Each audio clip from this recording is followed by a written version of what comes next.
बाबा, हं? आज येताना बासुंदी घेऊन या ना. अगं, कालच आपण आईचा वाढदिवस होता म्हणून आणली होती ना. ऐकलं? हं. गोकुळची बासुंदी पुन्हा खावीशी वाटतेय. खरं सांगू, मलाही खावीशी वाटतीये. पुन्हा पुन्हा खावीशी वाटणारी गोकुळ बासुंदी. जोरदार शक्तीप्रदर्शन करत ऋतुराज क्षीरसागर यांनी दाखल केला उमेदवारी अर्ज. महापालिका निवडणुकीसाठी उमेदवारी अर्ज दाखल करण्याचा आजचा अंतिम दिवस असून जोरदार शक्तीप्रदर्शन करत आमदार राजेश क्षीरसागर यांचे चिरंजीव ऋतुराज क्षीरसागर यांनी प्रभाग क्रमांक 7 मधून आपला उमेदवारी अर्ज दाखल केला.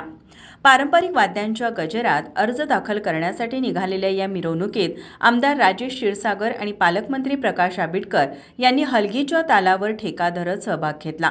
हजारो कार्यकर्त्यांच्या उपस्थितीत ऋतुराज क्षीरसागर यांनी आपला उमेदवारी अर्ज अधिकृतपणे दाखल केला. यावेळी कार्यकर्त्यांच्या हातात आपला ऋतुराज, एकच वादा ऋतुराज दादा, तरुण रक्ताला वाव द्या, प्रत्येकाला संधी मिळालाच पाहिजे, तसेच सुसंस्कृत, सुशिक्षित आणि विनयशील उमेदवारांना संधी देणे हीच कोल्हापूरच्या विकासाची गुरुकिल्ली अशा आशयाचे फलक झळकत होते. माझा महाराष्ट्र न्यूजसाठी कॅमेरामन नाज अत्तारसह साक्षी दळवी, कोल्हापूर.